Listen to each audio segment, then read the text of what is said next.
It's really crazy to think that Plankton, of all characters, has his own movie, but what's even crazier is the amount of Easter eggs and references to old school SpongeBob that are hidden throughout this movie. So let's find them together. But first, in order for everything to make sense, let's go over the story or plot of the episode or movie, and then we'll get into the Easter eggs, okay? Trust me, understanding the plot will help you understand the Easter eggs more, and it'll help you find them as well. But yeah, in this one, Karen, Plankton's computer wife, has pretty much had enough and eventually snaps on Plankton, kicking him out of his own house. Throughout the movie, Plankton ignores all of Karen's ideas, and Karen goes on to make her own successful restaurant, and Plankton even ruins that as well. So yeah, Karen's had enough and she snaps, she kicks him out, and she turns pretty evil. She actually turns into this thing right here, this three-headed evil thing that wants to take over the world.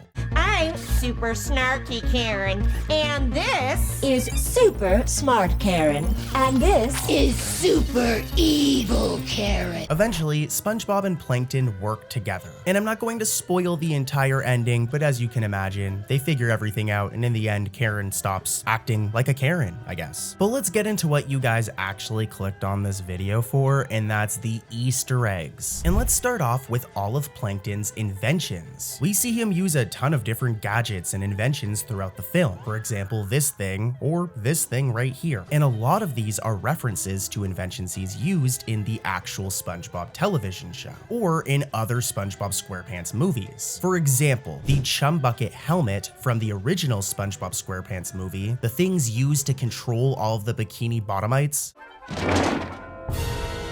All hail Plankton! Yeah, these things right here reappear in the Plankton movie. It takes place in this clip right here, with SpongeBob saying, "All hail Plankton." And that's just the start. There are a bunch more. For example, if we look at this scene right here, we'll spot Plankton's tank robot from another SpongeBob movie from Sponge Out of Water. Here's a side-by-side of both of them, and they're very similar. Another reference can also be found over here, during this scene, as we can see Air Plankton, which is also from Sponge Out of Water, also making an appearance in the Plankton movie. It's cool to see another movie referenced in this movie, but the rest of them are all references to older SpongeBob episodes. And they're all really, really cool. For example, who remembers the episode Married to the Money? In this episode, we were introduced to Kashina, a robot controlled by Plankton that was used to, of course, get the Krabby Patty's secret formula. This food is so delicious. Oh, you don't suppose it has a secret formula? I don't suppose you know anything about secrets or formulas. Mr. Krabs, being obsessed with money, falls for this and actually falls in love with Kashina. Kashina, you came into my life when I thought I'd live the rest of it alone. That while money can't buy you love, it can give you love. Well, if we head back over to the Plankton movie and we pause at the right frame, look, Kashina from Married to the Money makes an appearance right here as an Easter egg. And here's another one. If we rewind back to the episode Enemy-in-Law, we were introduced to Chumbot.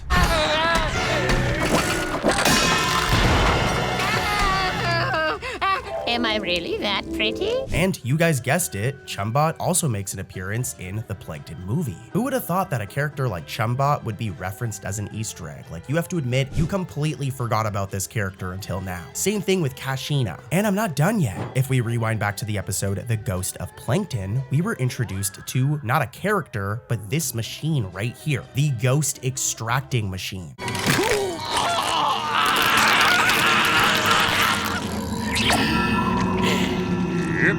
Well, it turns out that the writers of the Plankton movie remembered this one obscure item because look, it appears right here in the Plankton movie. If that wasn't already enough, back in the day there was the episode The Algae's Always Greener. And in this episode, Plankton and Mr. Krabs pretty much swap lives,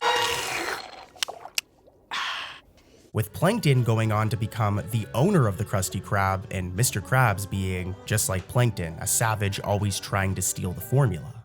But the worst part of it is, Good grief, he's naked! Now, in order for Mr. Krabs and Plankton to switch lives, there was a very important piece of technology, the transmogrifter, this thing right here. And look, it appears in the Plankton movie. And I really like this reference because the Algae's Always Greener is like a really old episode, and I love my old school Steven Hillenburg era SpongeBob references. But let's keep it moving, okay? You'll notice this robot right here, and it may look familiar. That's because it originally appeared in the old school SpongeBob episode, Plankton's Army. And we're almost done with Plankton's inventions, don't worry, okay? Another one of Plankton's robots also appears as an Easter egg in the Plankton movie, but this time it's his death robot. This thing first appeared in the episode Eek and Urchin in this scene. Send over my killer death robot, would you? No, the other one. Yeah, it makes its reappearance in the Plankton movie right here. And here's a side-by-side. There's some subtle differences, but it's pretty much the same. And here's one more, okay? At one point in the movie, SpongeBob gets his pizza form. And this itself is actually a reference to the episode The Slumber Party. Pizza! I'm sorry, Mr. Krabs. I failed you. I know, son. Oh, Mr. Krabs, that's my eye. Good. And it's ice cold, too. All right, that's gonna do it for Plankton's inventions, but we're not done with the Easter eggs yet. There's still more in the Plankton movie, so let's keep it rolling and talk about some more. Here's our next Easter egg, and you know, I guess this one's kind of debatable. Let me know in the comments if you guys personally think that this is an Easter egg. I definitely do, and I'll explain. In the Plankton movie, we get this scene where SpongeBob hypnotizes Plankton, and when I was watching it, it kind of reminded me of this scene from the episode Fear of a Krabby Patty, as it seems to reflect the way that Plankton hypnotized SpongeBob, with the same red couch appearing. I'm showing them side by side, and as you can see, it's the same red couch. They're both hypnotizing each other, so this could be a reference. I don't know for sure. Let me know what you guys think in the comments. When I count to 3, you will fall into a deep sleep. 1, 2, 3. Our next Easter egg is also really cool. The Plankton movie has a ton of cool Easter eggs, as you guys have seen so far. But if we head back over to the episode Blood is Thicker Than Grease, we were introduced to 2 characters, Ma Plankton and Gordon Plankton. Another important factor here is in that episode Blood is Thicker Than Grease, they have a potato family business. We're here to stay, son. We're following your lead and starting up our own restaurant.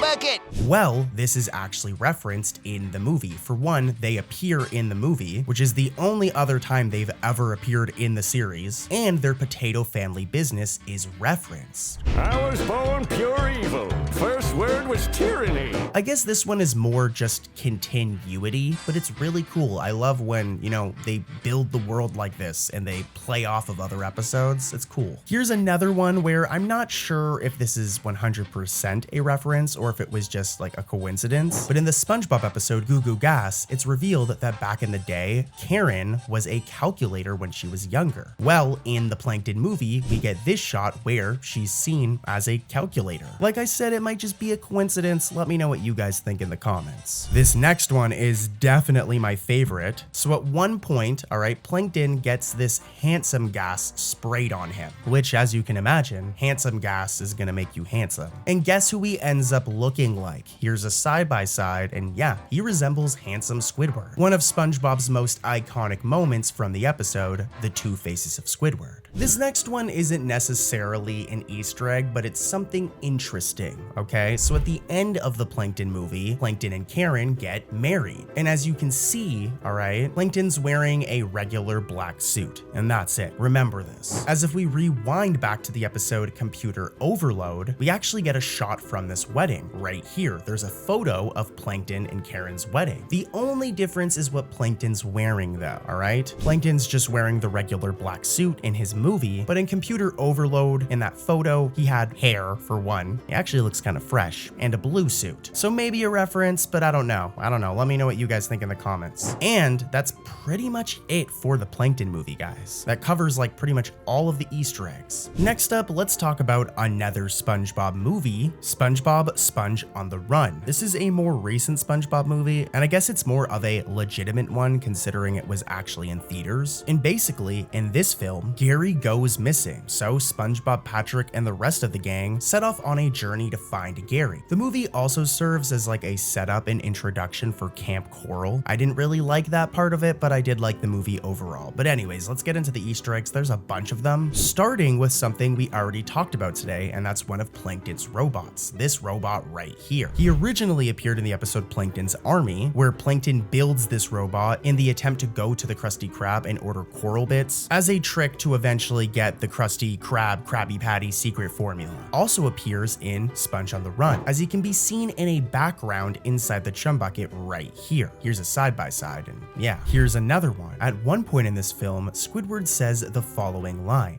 Another day, another migraine. Well, this line is a reference to an old school SpongeBob episode. If we go back to SpongeBob Meets the Strangler, Squidward says the exact same line in this episode. Another day, another migraine. On-time percentage, 12%. Migraine.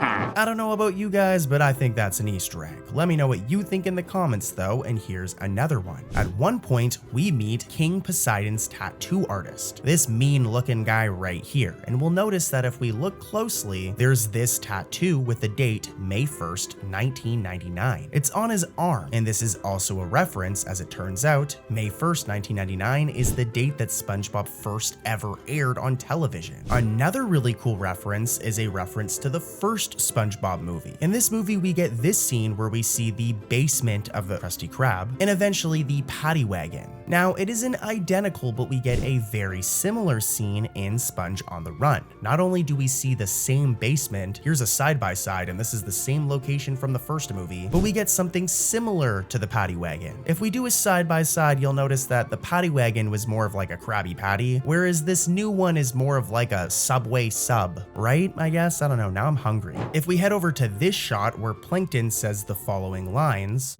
Never hurts to employ a little hyperbole.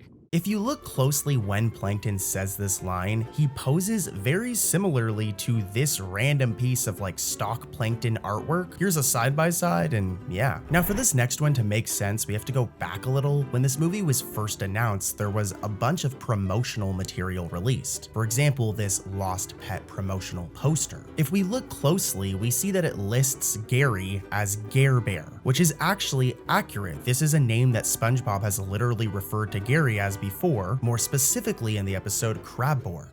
Gary? Gary? Care Bear?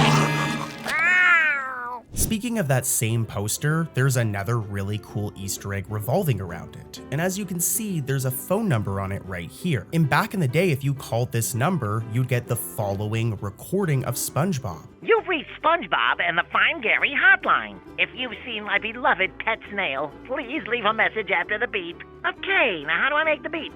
Is there a special button? What do I press? Maybe I'll just hang up. Do I say the beep? Boop! Oh, shoot, I booped. I should have beeped.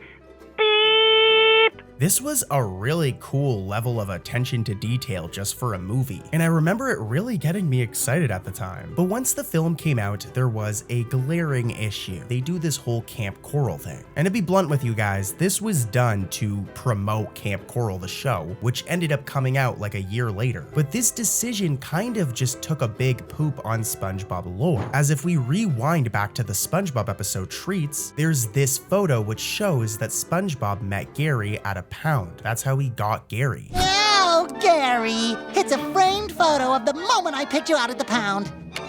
I remember that day like it was yesterday. So I guess it isn't an Easter egg, but it's something I wanted to point out. The whole SpongeBob meeting Gary at Camp Coral thing is like a major inaccuracy. And that isn't it. If we take a look at Sandy, they do the same thing, where they try to say that SpongeBob first met Sandy back in Camp Coral, but this literally isn't true, guys. Like, there's a whole episode dedicated to SpongeBob and Sandy meeting tea at the Tree Dome. An iconic episode. It's like the third or second episode ever of SpongeBob. So, what's your name? Sandy. So, What do y'all call yourself? I'm SpongeBob! So yeah, it would be impossible for SpongeBob to meet Sandy at Camp Coral. But yeah, let's keep it moving. I got a couple more Easter eggs left from this movie, and then we'll talk about some more from another movie. Let's rewind back to those earlier scenes with Plankton, as there's more references there. As if we take a look at Plankton's wall of failure, there are a bunch of references to his previous schemes from previous episodes. And we're gonna go one by one. For example, there's this one, which references the episode Culture Shock. Here's a side-by-side of what it's referencing. There's this one referencing Welcome to the Chum Bucket. This one referencing The Algae's Always Greener. This one right here, which references the Krusty Krab training video episode. This one, which references the first SpongeBob SquarePants movie. These are a bunch of references, and there's some more here. I'm not gonna mention every single one of them, but how cool is that? I'm still not done yet with Sponge on the Run, guys. And this next one is very, very obscure. I really like this one, as you have to be a nerd to catch it. It happens during the flashback scene where Squidward has a flashback of the camp's talent show. If we pause right here, we'll see that Sandy is seen juggling chainsaws. And this isn't random. We know that Sandy likes to do extreme things. We've seen her do many extreme things, but we've actually seen this whole juggling a chainsaw thing before. If we rewind to the episode Squirrel Record, look, she does the same thing. Most chainsaws juggled.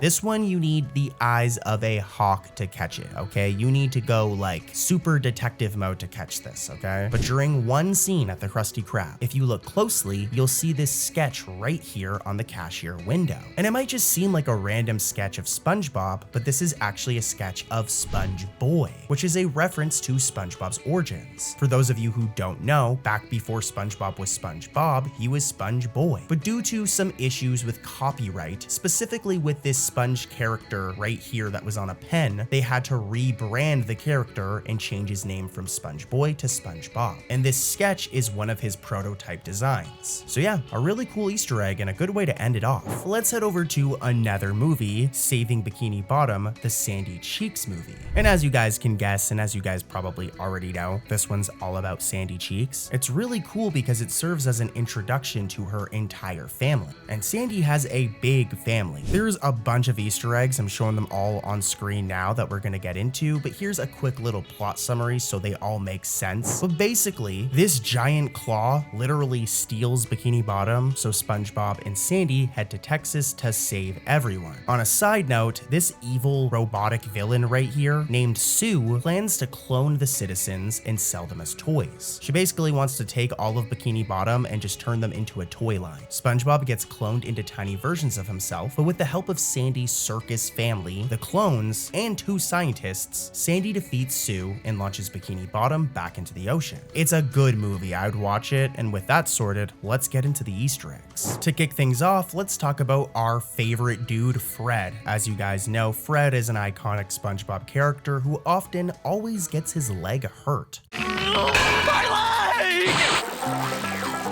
My leg! My leg! My leg! My leg! My leg! You probably know him as the dude who always says, "my leg." And that's exactly what he does in the Sandy Cheeks movie, like 3 times, making for 3 Easter eggs. For one, he says it when his legs are damaged by the Krusty Krab sign. My leg! He also says it when he gets trampled by all of these people running for the free genetic modification paste. Hey everybody, it's raining phase 1s!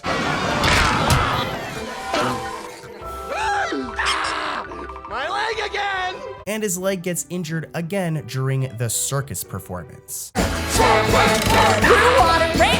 That one was pretty light, but this next Easter egg is even cooler. Who remembers the episode Wormy? Well, in that episode, we got this iconic and very funny stoplight gag, where the Bikini Bottomites are panicking, running around, but that doesn't stop them from stopping at a stoplight.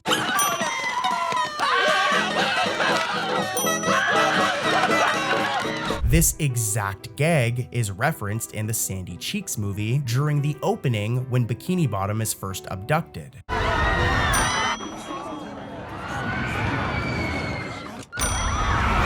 Here's another really cool one. If we rewind back to the episode Karate Island, SpongeBob travels off to this island and ends up getting captured by these like karate masters. Sandy warned him not to go, but he didn't listen and he went anyways. And because of this, Sandy has to step in and save the day. It's a really cool plot where it's very similar to like Kill Bill, and she even dresses like Kill Bill and has to go through like 4 floors fighting 4 different karate masters to save SpongeBob. Really good episode. As I said, she dresses like Kill Bill, as we can see right here. And in a similar scene in the Sandy Cheeks movie, she has to fight rattlesnakes, and look, she ends up dressing in the exact same outfit. Here's a side by side, and it's very clearly a reference. And I love it, but I love this next Easter egg even more. But for it to make sense, we have to rewind yet again and go back to the episode Band Geeks. And I mean, you gotta know this episode, right? If you're a real SpongeBob fan, you know the episode Band Geeks. If not, you're a phony. If you haven't though, don't worry. What really matters is that you've seen this scene right here. Is mayonnaise an instrument?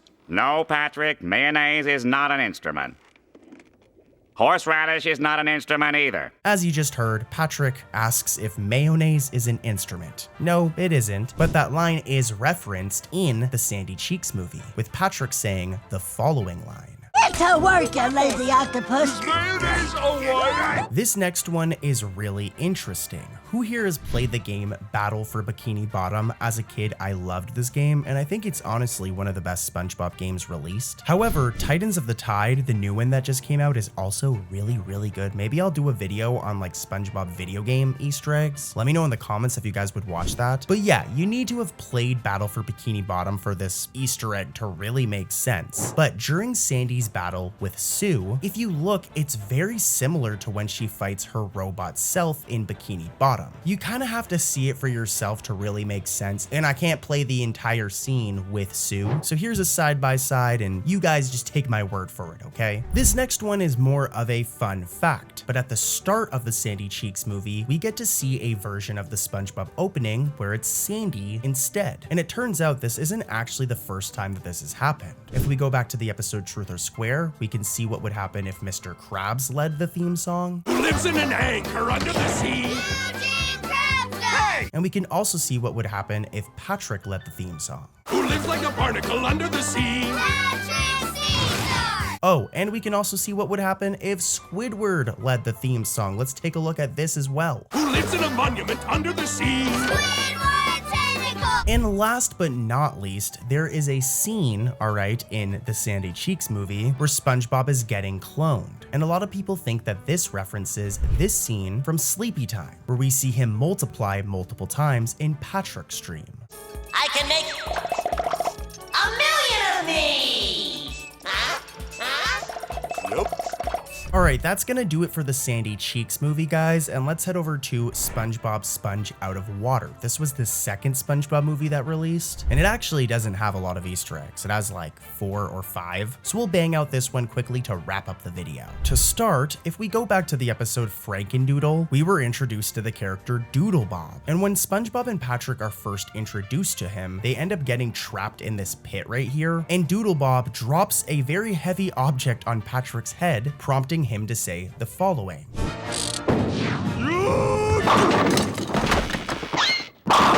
You okay, Patrick? Finland! Well, this exact thing is referenced in Sponge Out of Water, as Patrick says a very similar line.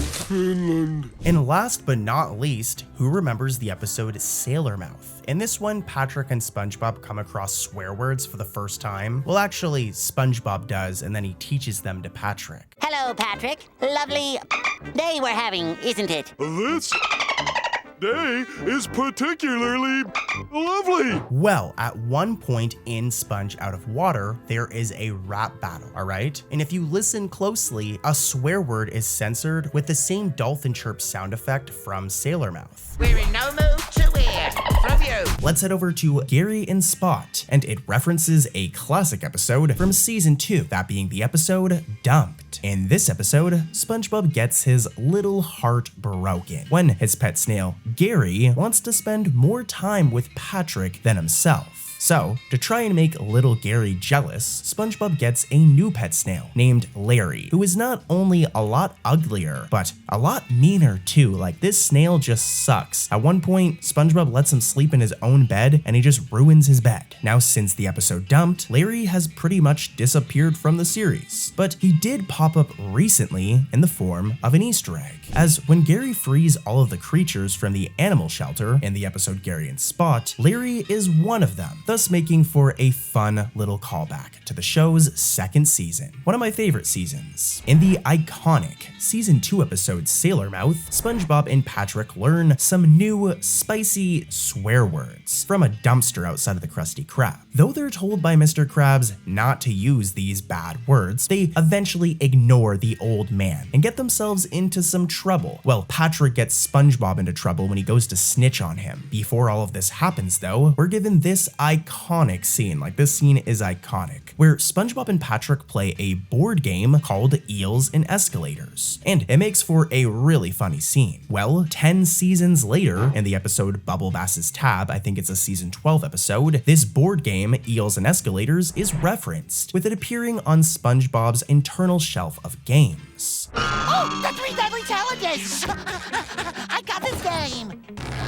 Where is it? Game of Strife, Shoots and Bladders. Oh, here it is!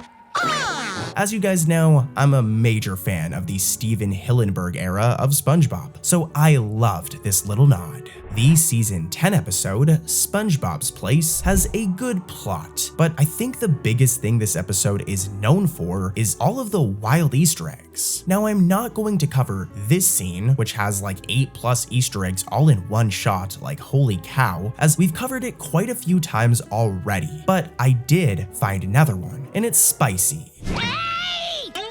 I see the problem! SpongeBob's not in the kitchen!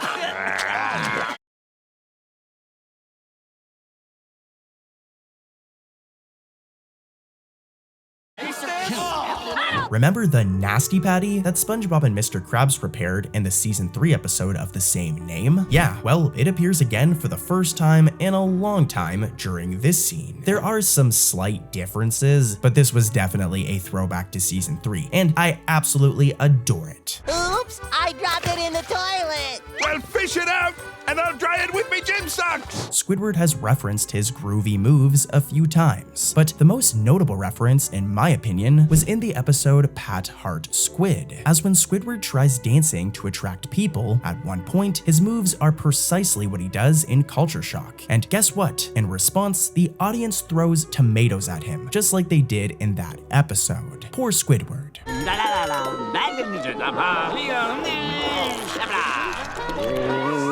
Another classic SpongeBob episode that I loved as a kid was Season 2's Sandy, SpongeBob, and the Worm. This episode was pretty darn epic, with SpongeBob and Sandy teaming up and going on an adventure to find the Alaskan bullworm that has been terrorizing Bikini Bottom. Now in the end, they succeed and manage to lunge the thing off of a cliff, and for a while, it seemed like this would be the last we'd see of the Alaskan bullworm. That is, until the episode My Leg, as during the montage where SpongeBob is trying to purposefully damage Fred's leg, Fred sprinkles salt over his leg, then SpongeBob rings a bell, and the Alaskan bullworm slithers over to Fred. Pretty cool, huh?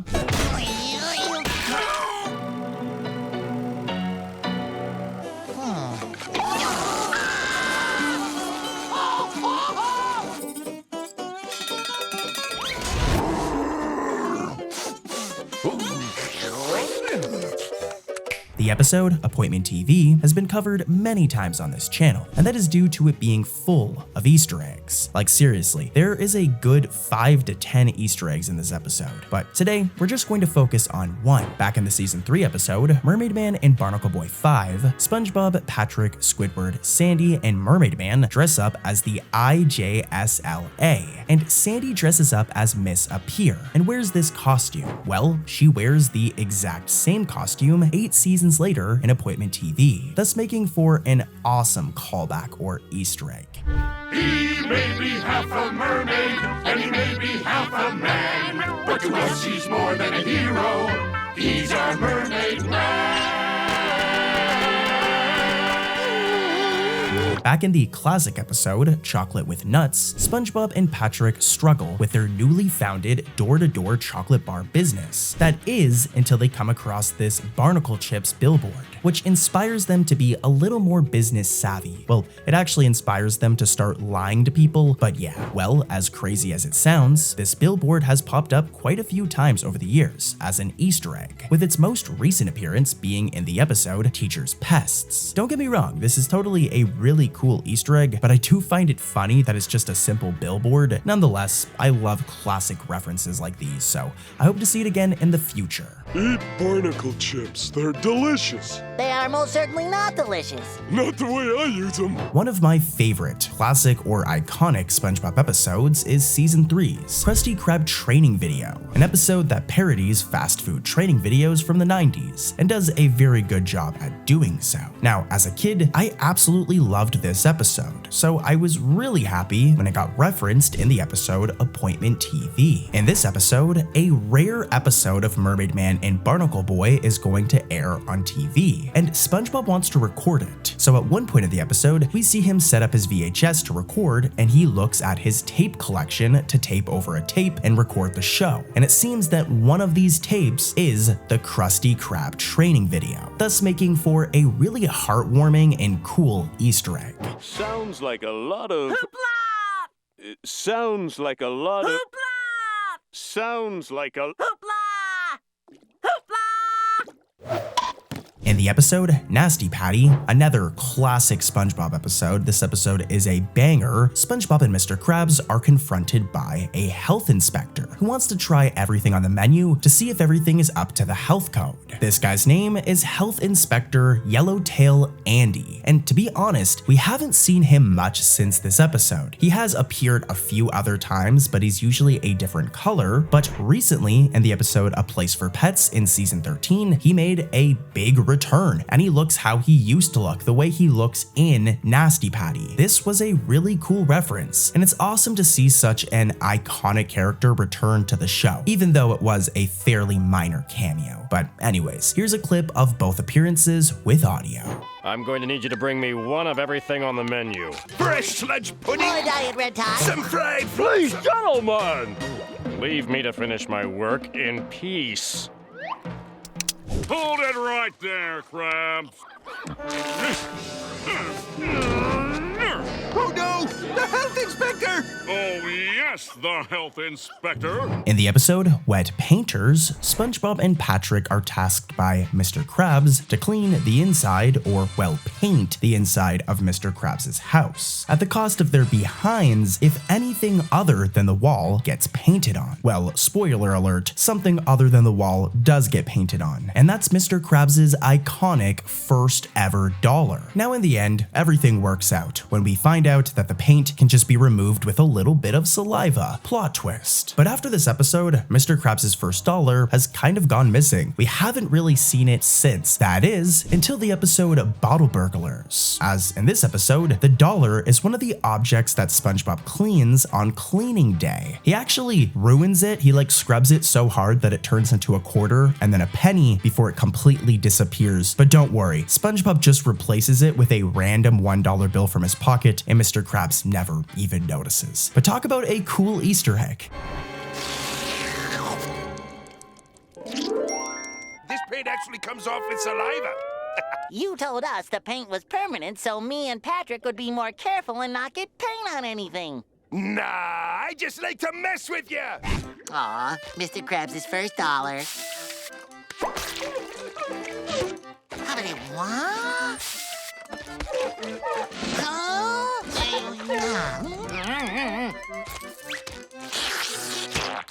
Don't forget to clean the safe, boys. The character, Flats the Flounder, made multiple appearances in early seasons of SpongeBob. For example, Sandy's Rocket, Texas, but most notably The Bully, where he plays a major role, where he pretty much wants to kick SpongeBob's butt throughout the entire episode just for sitting beside him and saying, hey, poor SpongeBob. Now, since The Bully, he hasn't had very many appearances. He has appeared a few times, but it has been fairly limited. That was until the episode don't feed the clowns, as he's actually a customer of the bakery who gets knocked out by getting hit with a pie. Talk about a cool reference. It's nice to see Flats the Flounder back in action again, especially in a more recent episode. SpongeBob, I can't believe you beat up a new student.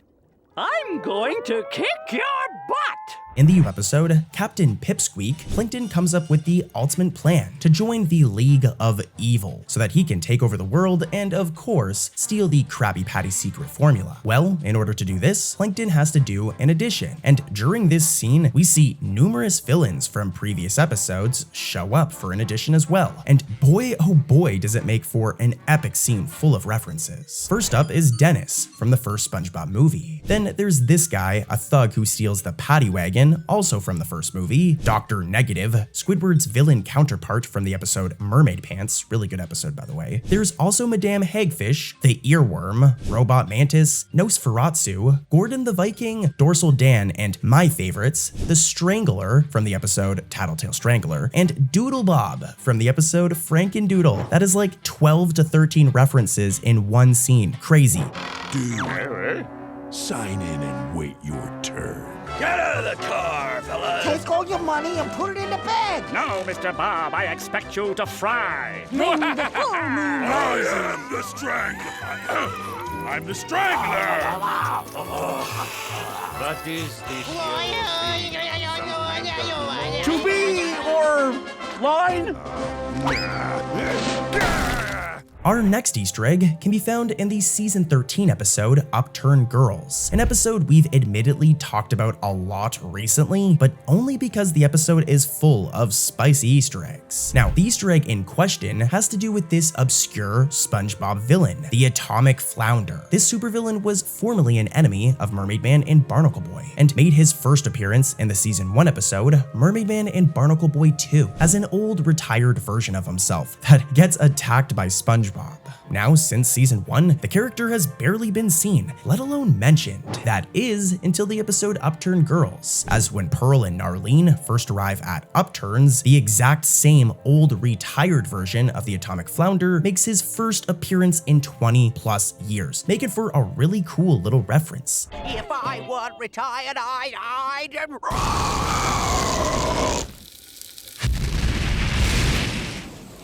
Do that! Okay, so I know we already talked about this episode today, but let's head back over to Captain Pipsqueak for a second. Now, when we first mentioned this episode, I went over all of its cool references to past episodes, but I did leave one out, and this is due to it not being from a SpongeBob episode, but from a SpongeBob video game, and that's this blue little dude known as Prawn. Prawn made his first appearance in the SpongeBob video game, SpongeBob Battle for Bikini Bottom. It's really cool to see Prawn make his way over to the actual TV show. I wonder though, does this mean that SpongeBob Battle for Bikini Bottom is now canon? Let me know what you guys think in the comments. I'm curious. Did someone call?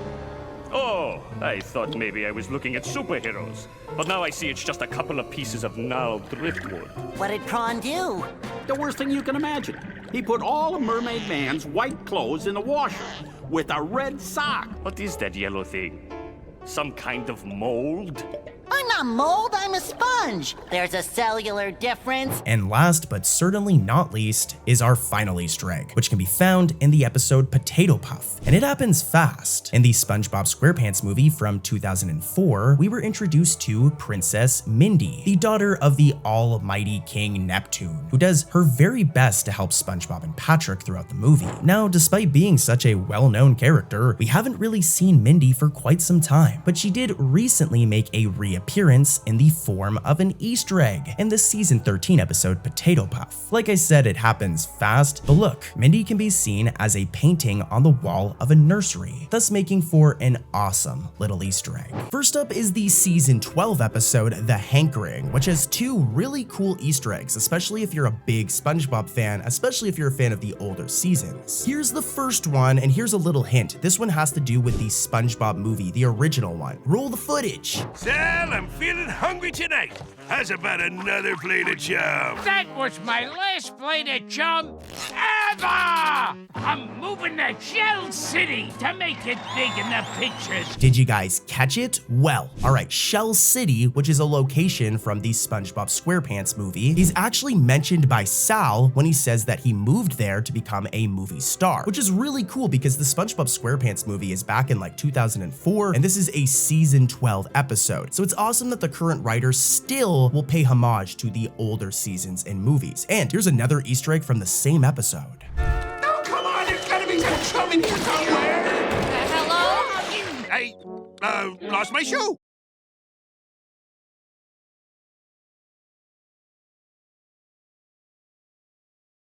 See, found it. Okay, bye. Now, I'm not 100% sure about this one, alright? But the shoe that Mr. Krabs digs out of the trash seems to resemble the one that Gary wears in the iconic classic episode, Your Shoes Untied. Here's a side-by-side. On the left, we got the one that Mr. Krabs digs out in the hankering, and here's what it's referencing on the other side. Really cool reference. I love Easter eggs. And guys, we've got crazier Easter eggs coming up, so let's head over to another episode. Let's take a trip back in time over to SpongeBob Season 5. This season was from all the way back in 2005, over 15 years ago, and the episode in particular is Slimy Dancing. You know, it's actually crazy that they were even doing Easter eggs this early on in the show's airing, like Season 5. Anyways, though, let's get right into it. Here's the first Easter egg.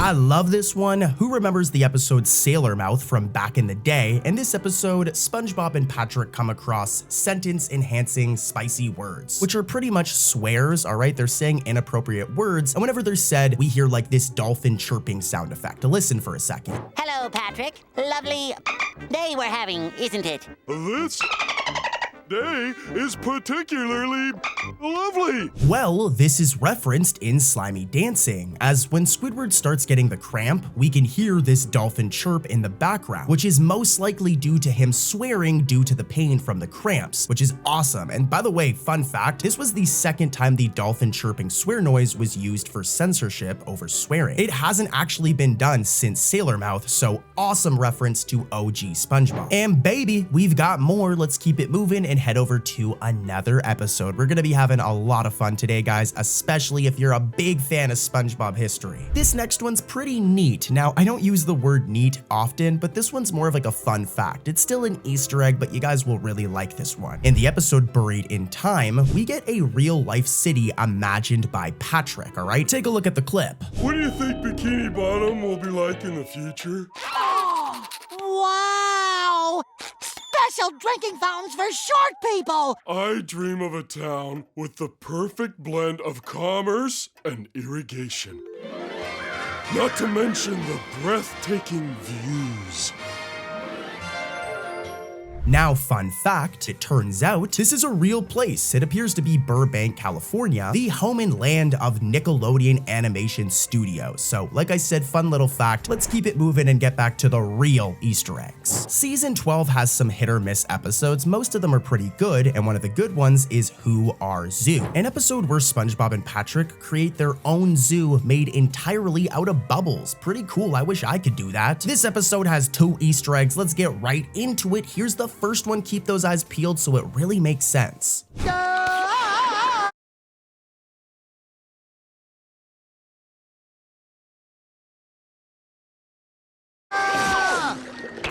Now here's the thing for this one, if you got it, then you've watched a lot of SpongeBob, as it's a very specific reference that you'll only get if you watched the classic episode, The Thing. In this episode, Squidward gets covered in cement, and then everyone starts to think that he's some sort of creature. Of course, it's just Squidward covered in cement, but it gets so bad that the SWAT team comes in because of Patrick, and they take him to the zoo. More importantly, though, they keep them in this new area known as the Species Unknown area, since they don't know what Squidward is. is? Well, this species unknown area, which only ever appeared in The Thing, can actually be seen in this episode in the background over here, which is an awesome reference. And this one is a clear reference. Like, the species unknown area, habitat area in the zoo has not been there since The Thing, so I love this one. Really cool reference. And there's another one that's really gonna warm your heart if you're an old school SpongeBob fan. Look at this. Hello, folks. Please leave all your sharp objects at the gate. Okay, Grandpa, spread them.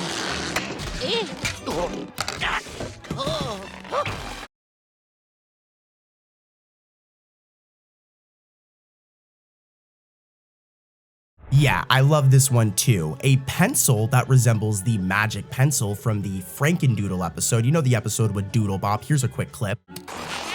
Aw, look at him. Ain't he a doll? Ready for action! Quack! Quack! And the episode Doodle Dimension. Here's another quick clip. SpongeBob! Patrick, I'm right here. Aw, isn't he cute? Yeah, that pencil is among the many items seen in the live-action close-up of Old Man Walker's box over here, which is awesome. I love Frankendoodle. They need to bring Doodle Bop back again. Actually, wait, they did in season 14. I almost forgot. Actually, as a matter of fact, let's cover that episode. It has a really cool Easter egg in it. Now, I'm gonna get into the Easter eggs, but I really want you guys to take a look at some of these hilarious moments from this episode. It's a really good one, and then we'll get right into the Easter eggs. Hey, my imagination box. I wonder if it still works. Oh boy, it's time for imagination. Dude, season 14 so far has been pretty tight. I'm into it. You can see there's improvements being made. There's still some stinky episodes, but this one was a good one with lots of references. Here's the first one. You've probably seen some of them in the funny moments compilation we just did, but here are these awesome Easter eggs I was talking about. Get off my sand! What's happening? Inside my imagination box, Squidward must be lost. Lost in his own imagination.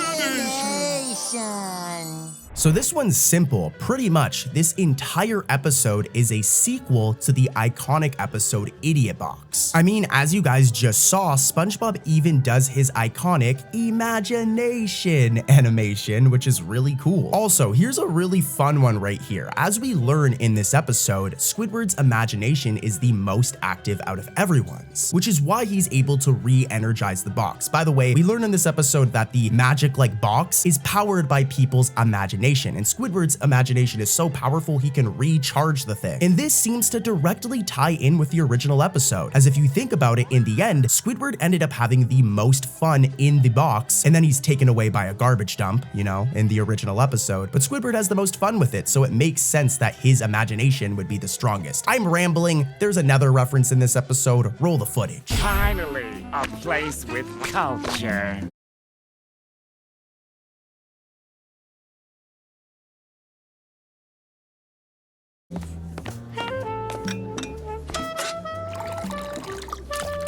So back in the episode Mind the Gap, we were introduced to the Jazz Club, all right? And what's really important here is I want you to take a look at all of the patrons inside of it from the original episode Mind the Gap. Take a look at everybody inside, as some of these exact same people appear multiple seasons later in Squidiot Box when this episode returns to the Jazz Club. So really fun reference right here. Like, here's a side-by-side of some of the characters appearing. Love references like this. And let's keep it moving. We've got more Easter eggs coming up, baby, let's go. Next up is Squid Defense, and this one has a really weird Easter egg. Before we get into that though, I want you to take a look at some of these funny moments of Squidward learning karate. It's hilarious. We're gonna get right into the Easter egg afterwards, so stay tuned. It is me, a big scary miscreant. Take this!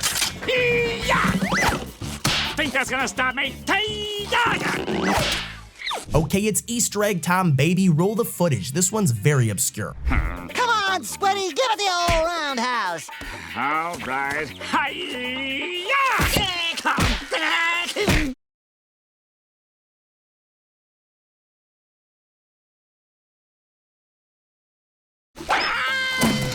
So this right here is the Slug Buddy punching bag, all right? It might seem like an insignificant background object or something like that. It first appeared back in the episode The Great Snail Race. In this clip right here, take a look. Come on, Gary, move it! Up, down, down, down, down, down! Faster, faster, faster! Go, go, go! It then appeared later on in the episode The Way of the Sponge when SpongeBob is trying to get his black belt. Take a look at this clip.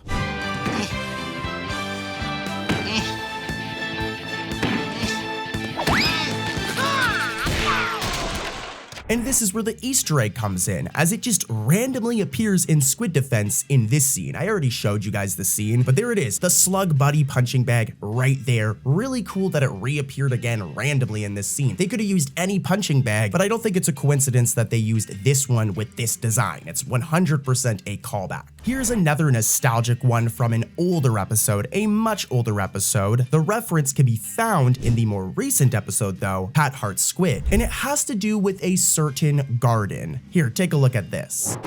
More luggage, please.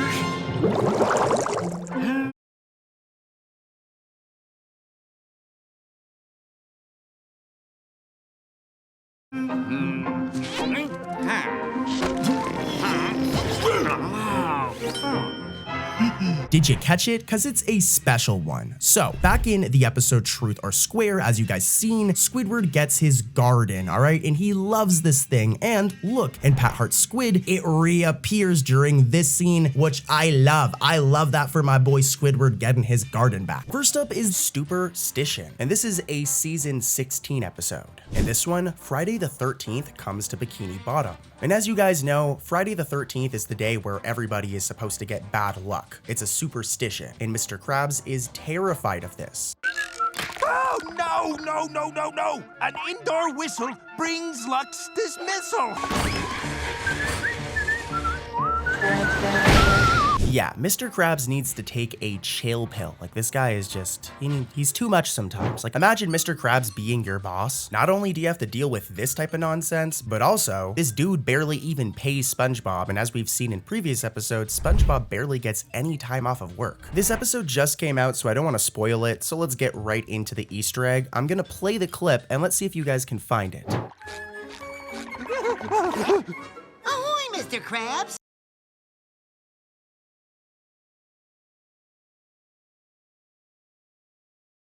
Your morning cup of tea coming right up.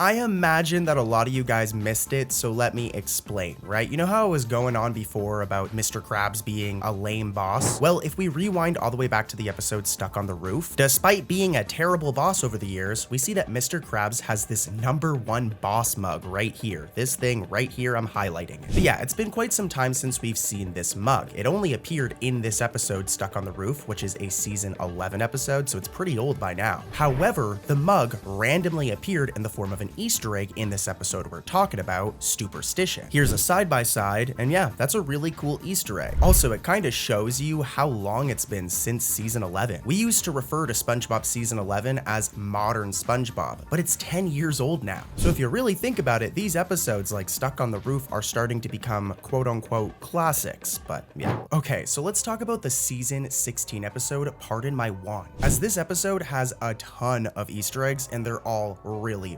interesting. But first, let me give you guys a little bit of context. That way the Easter eggs actually make sense. But yeah, in this one, SpongeBob gets this magic wand right here. And I mean, just think about it for a second. This is the same dude that when he became hall monitor at school, started walking around thinking he was a cop causing car accidents. SpongeBob and having the ability of magic is kind of a bad mix. It's an entertaining mix, it makes for a really good episode, but you guys know that SpongeBob is about to cause freaking mayhem. What if we just cure your hiccups instead? I'll get you some water. Huh? That'll fix it. Okay, now you guys know the premise of the episode, and we can get into the Easter eggs. And this first one is a really good one. You do have to be a SpongeBob nerd to get it. I'm gonna play the clip and let's see if you guys can spot the Easter egg, and then I'll come back in and I'll explain it.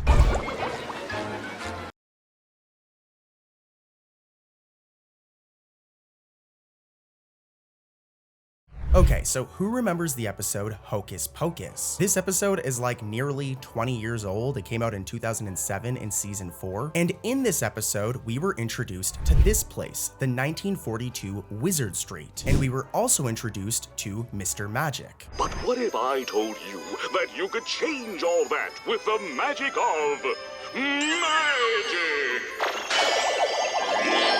Yeah, this guy right here. Now, we haven't seen Mr. Magic or that castle I was just talking about since Hocus Pocus, so it's been like nearly 18, 19 years. But randomly, somebody decided to include it in this new SpongeBob episode, Pardon My Wand, right here. But it's a little different now. It seems that it's been redesigned and rebranded as Mr. Magic's Magic Shop. Like, it actually has a name now. And it seems to be a magician's performance venue. Also, we don't see Mr. Magic in the episode, but he cameos on the sign right here. Here's a side-by-side, and yeah, really cool. I'm gonna move on to another one, but I really want to highlight this one's really random. Hocus Pocus isn't some iconic episode. It's a great episode, but it isn't like Eels and Escalators, the board game from Sailor Mouth. It isn't like that appearing in a newer episode. This one means that whoever wrote this episode went back and they did their research. However, this next Easter egg is a reference to like an iconic episode, Tea at the Tree Dome, which was Sandy's first ever appearance back in the day.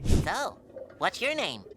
Sandy. So, what do y'all call yourself? I'm SpongeBob! Canonically, they've completely changed this now, especially with Camp Coral, as Sandy literally appears in Camp Coral, despite being seen literally meeting SpongeBob for the first time in Tea at the Tree Dome. But anyways, I want you guys to remember this orange bird right here that appears in this bird bath in Tea at the Tree Dome, as it's probably going to help you spot this next Easter egg. Roll the clip. We gotta handle this enchanted doohickey real delicate like.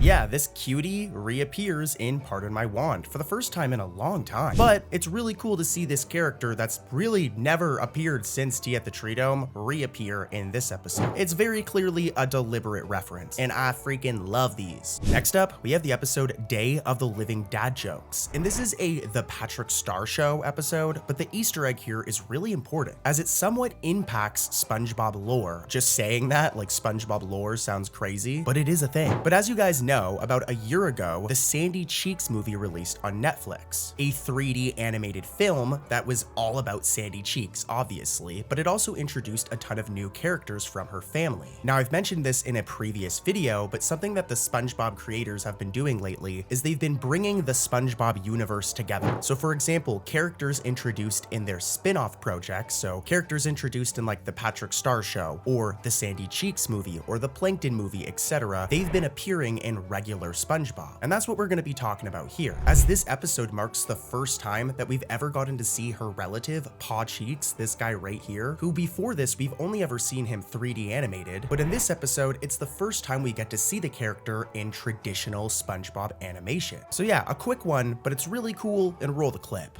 Hey, Sandy, what does a bee use to comb his hair? Honeycomb! Yo, just saying before we continue, guys, if you're having fun, please consider subscribing. I'm really trying hard to hit 5K subscribers, and as you can see, we're really close. So if you're having fun and you're enjoying these videos, please subscribe. I've got tons more coming. But anyways, I'm gonna shut up and let's talk about this next Easter egg. Our next Easter egg can be found in the episode Whelk Attack, and it's pretty cool as it references one of my favorite older SpongeBob episodes, Suds. In this episode, a herd of large sea whelks invade Bikini Bottom, causing all sorts of problems.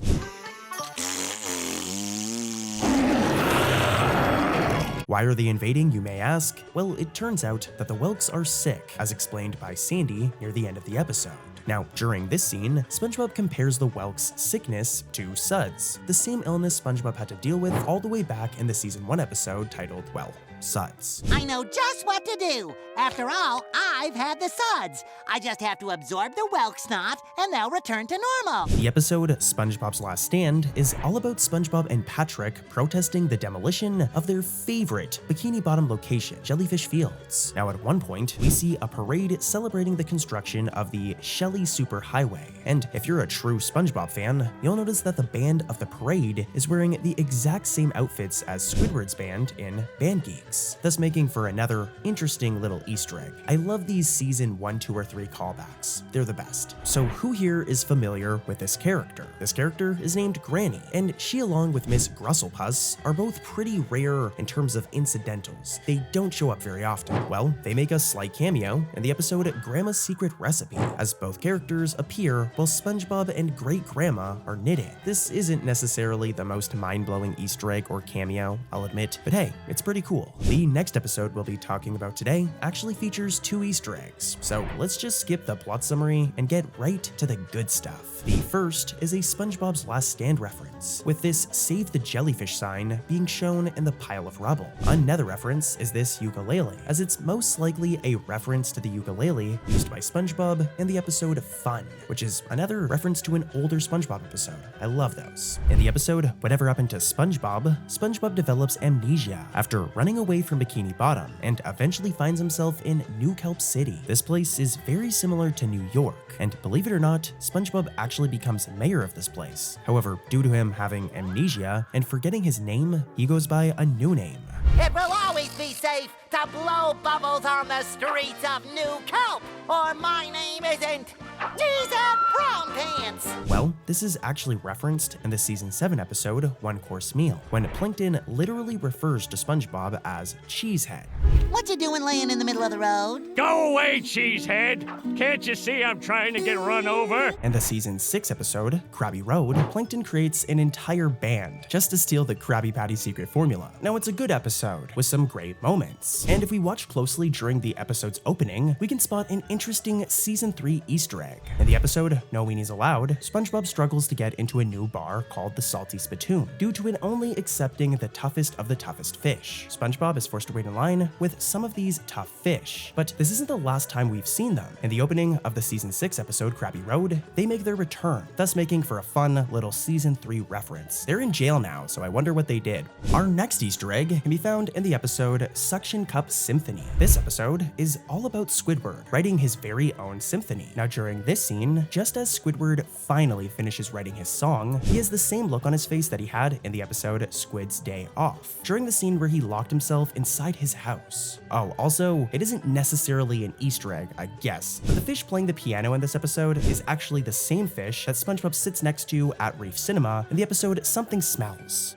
As most of you know, Squidward is an artist, so it's no surprise that one of his old paintings is referenced in Season 6. The painting in particular are his 483 self-portraits first seen in the episode Gone, and they appear when SpongeBob is having tea with Squidward in the episode Not Normal. Another reference can be found as SpongeBob and Patrick are belly sliding through town. As they go off a ramped truck, Oyster Stadium can be seen for the first time in a while as they are falling. Our next Easter egg can be found in the episode Boating Buddies. In this episode, instead of a typical SpongeBob boating school episode, is all about Squidward attending boating school after getting a ticket. As you can imagine, this was all SpongeBob's fault, of course. But luckily for him, SpongeBob decides to help out, eventually leading us to this scene where Squidward does his driving exam. For a few frames, the rare incidental character Granny appears, thus making her first appearance since her debut episode, Have You Seen This Snail? Our next Easter egg can be found in the episode Potato Puff, but we need to go back for it to actually make any sense. Mrs. Puff, as always, is stressed out and defeated after yet another failed driving lesson with SpongeBob.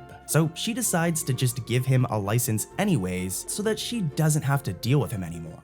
Mrs. Puff, Thank you, SpongeBob. Congratulations. Have a nice life. Now when she gets home, if you look on the wall, there's a portrait of the exact frame on screen. This is known as a recursive image, and it's actually referenced in the opening of the season 13 episode Potato Puff. As look, there's a portrait of the exact frame going on in the episode on Mrs. Puff's wall yet again. Our next Easter egg can be found in the episode Squirrel Jelly, but it revolves around the season 1 episode Jellyfish Hunter. This episode episode is pretty messed up, with Mr. Krabs sending SpongeBob to collect jellyfish jelly so he can sell it as a condiment at the Krusty Krab. Mr. Krabs completely abuses the situation and creates a factory for the jellyfish. It's really sad.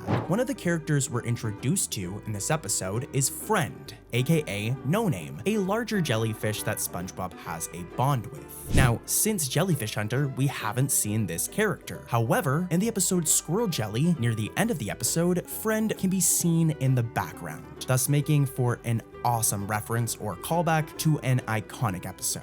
So in the season 13 episode, There Will Be Grease, Plankton and Mr. Krabs are forced to work together after discovering a well of miracle grease under their restaurants. They both have their own intentions with the grease. Mr. Krabs wants to use it to improve the Krusty Krab menu, while one of Plankton's uses would be to use the grease as lube for killer robots. And if you're a true SpongeBob fan, you'll notice that the robot shown in the thought bubble is Plankton's tank robot, the exact same one that appeared in the SpongeBob movie, Sponge Out of Water. Talk about a cool callback.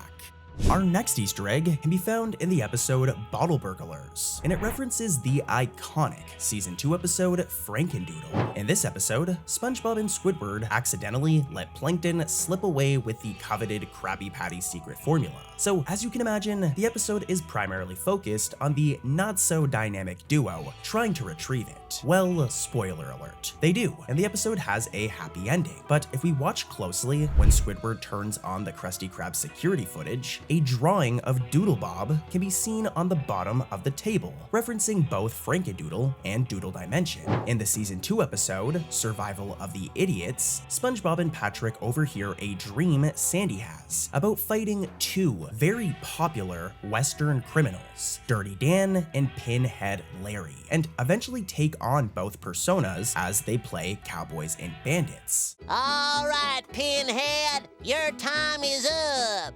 Who you calling Pinhead? Now this eventually results in both Pinhead Larry and Dirty Dan getting their butts absolutely handed to them. They get their butts kicked and presumably killed, thus giving us these two gravestones with the names Pinhead Larry and Dirty Dan on them. Well, these gravestones are referenced in the episode Shopping List, as both can be seen during this scene, thus making for a heartwarming little Easter egg for all of the longtime fans like myself. So this next one is a bit of a deep cut, so get ready, as what the episode references is very subtle. I didn't even realize it at first. In the episode Ghost Host, the Flying Dutchman realizes that he's lost his scary mojo. So to try and sharpen his skills, he tries to scare both SpongeBob and Squidward. It doesn't go very well, but during one of his attempts to scare SpongeBob, he transforms into this big red bug thing. And honestly, since this episode, we haven't really seen it since, but it seems that this exact transformation is referenced in the episode Ink Lemonade,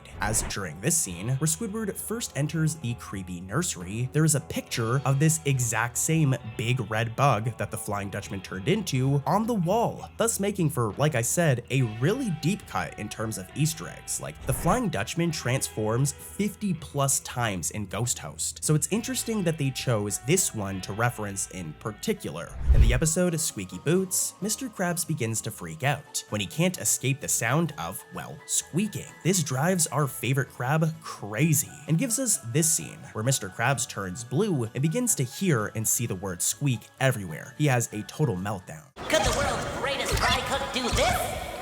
And this, and this, and this, and this, and this, and this, and this, and this, and this. Well, this scene seems to be directly referenced in the episode Plankton Paranoia, with this scene.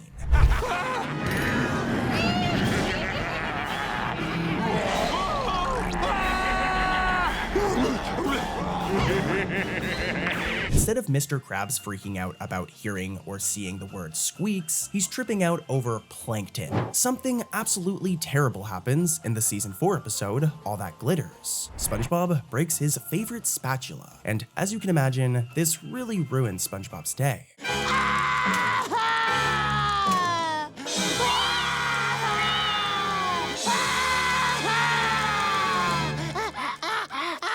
Don't worry though, at the very end of the episode, we get this hilarious scene of SpongeBob being reunited with his old friend, and the episode ends with everything back to normal. Now the Easter egg in question can be found during this scene, and has to do with everyone's favorite incidental, Fred. If you're a true SpongeBob fan, you'll know that this isn't the first time we've seen Fred in this outfit, as it's actually a reference to the outfit he wears in the classic Season 3 episode, One Crab's Trash. The episode, 20,000 Patties Under the Sea, has an Easter egg in its title. For those who may not know, the title is a reference to a Julie Verne novel, 20,000 Leagues Under the Sea. That's not the only Easter egg present in this episode though. The con man from the episode Chocolate with Nuts is back again, and he cons SpongeBob and Patrick once more. Now after he cons SpongeBob and Patrick, he says, "Hey, thanks again guys." This means he remembers the characters from the last time he conned them. Another cool thing you may not have known about this episode is that Gene Simmons from the band Kiss plays the sea monster in the episode. Pretty cool. One of my favorite SpongeBob episodes is Season 3's Just One Bite. In this episode, Squidward tastes his very first Krabby Patty,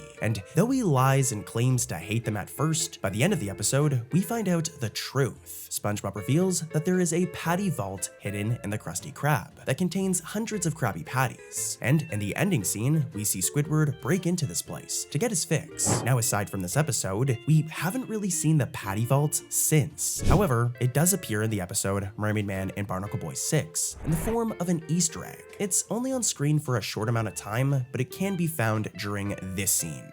The next Easter egg on this list comes from the Season 5 episode, To Love a Patty. This episode focuses on SpongeBob falling in love with a Krabby Patty. SpongeBob is so in love with this Krabby Patty that he saves the burger from being eaten. But take a look at the person who is about to eat the Krabby Patty. Does he look familiar to you? Well, if you're a true SpongeBob veteran, he should. This is the same fish who briefly appears in the episodes Shanghai and Krabbyland. The next Easter egg on this list comes from the episode Picture Day. In this episode, SpongeBob is trying his best to look good for his boating school picture. However, things aren't really going in the poor guy's favor.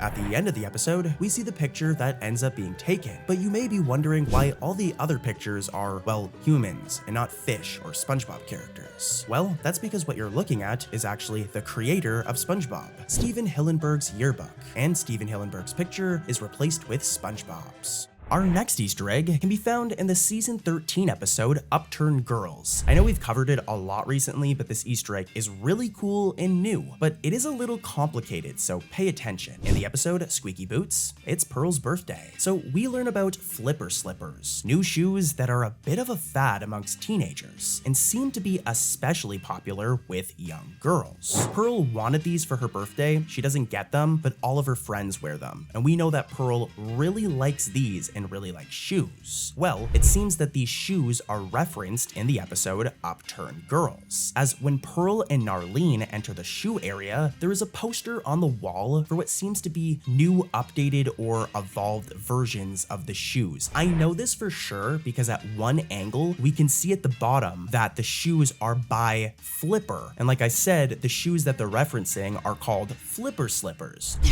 Don't forget my new Flipper Slippers, Daddy. Definitely a really cool Easter egg here. Whoever wrote this episode, this is a really cool one. One of my favorite SpongeBob episodes is Season 1's Bubble Stand, where SpongeBob and Patrick do their best to introduce Squidward to blowing bubbles. Squidward really struggles at first, and boy is it hilarious to watch. But the episode's best moment, in my opinion, is when SpongeBob rotates his body to demonstrate and repeats the sentence, "Bring it around town." I mean, come on, if you're a longtime fan, then you know exactly what scene I'm talking about. It's iconic. Well, in the opening of the episode Mimic Madness, this iconic scene is referenced, thus making for a really cool Easter egg. SpongeBob does the exact same thing and even says, "Bring it around town." Whoa, you tell him, Mr. Krabs! Bring it around town! Yeah! In the episode we were introduced to Patar, SpongeGar, and Squab, the prehistoric counterparts to SpongeBob, Patrick, and Squidward. These three are quite the trio, and we hadn't really seen them since Season 3. Well, that is, until the Season 5 episode, Atlantis SquarePants. In this episode, SpongeBob, Patrick, Squidward, and Mr. Krabs, and Sandy, journey to Atlantis, with Plankton secretly attending as well. And the episode turns into a bit of a musical, with everyone performing a song at one point. point. Now, if we pay attention during Squidward's song, we can find a few familiar characters, as SpongeGar, along with Patar and Squog, make a small little cameo. Pretty cool, huh? The character Lady Upturn was first introduced in the episode Krusty Catering, and has been quite the reoccurring character ever since, with her even being included in the SpongeBob spin-off Camp Coral, with a major role. Well, the episode Upturn Girls, an episode we already talked about today, gave Lady Upturn's character even more personality, with Lady Upturn getting her own luxury shop called Upturn's. If we watch closely during this scene, we can see that an extremely rare incidental makes their first appearance in nearly 20 years, that being the female collector, who made her last appearance in the season 3 episode One Krabs Trash, where she wants to buy the soda drinking hat for Mr. Krabs. Talk about a long-lost character. Our next Easter egg can be found in the season 12 episode, The Nitwitting. There are actually a few found in this episode, so let's just get right into them. As SpongeBob mopily walks through this alley, there are a bunch of references to older episodes. My favorite of the bunch is this graffiti drawing of Doodlebob, referencing the iconic season 2 episode, Frankendoodle. More importantly though, is this graffiti reading Squidward Smells, as this is a reference to one of my personal favorite SpongeBob episodes, Sailor Mouth. There are a few other small references, but these two are definitely the best of the best. Leave a comment down below letting me know any that I missed. SpongeBob has encountered a ton of interesting pets throughout the show's 13 seasons, ranging from other pet snails to a pet worm to even a pet seahorse. Well, there's a little callback to this in the episode The Clam Whisperer, as when SpongeBob is seen following some clams, 3 classic pets can be seen drinking out of a river with straws. Larry the Snail from the season 2 episode Dumped, Rex the Worm, also from the same episode Dumped, and finally, Mystery the Seahorse from the episode My Pretty Seahorse. It's cool to see all of these pets show up all in one episode for one Easter egg. This next one also has to do with our favorite seahorse, Mystery. So let's skip the plot summary and get right into the Easter egg, as Mystery makes a really cool, and I mean really cool, cameo in the episode Gary and Spot, and can be seen during this dance party scene. Oh, also, the classic character, Pluffy Fluffy, from the episode A Pal for Gary, you might remember it turns into a monster, also makes an appearance in this episode. It can be seen in this cage during this scene, thus making for another nostalgic Easter egg. Our next Easter egg can be found in the episode The Ballad of Filthy Muck. This episode is all about Patrick going out of his way to become the most grossest and stinkiest person in all of Bikini Bottom. But more importantly, the episode also has a really cool Easter egg. If you look closely, during this scene, an ice cream sign at Glove World says glove flavor. And though this might seem like nothing, it's actually a reference to the candy glove flavor that SpongeBob literally ate in the iconic episode Rock Bottom at the location of the same name.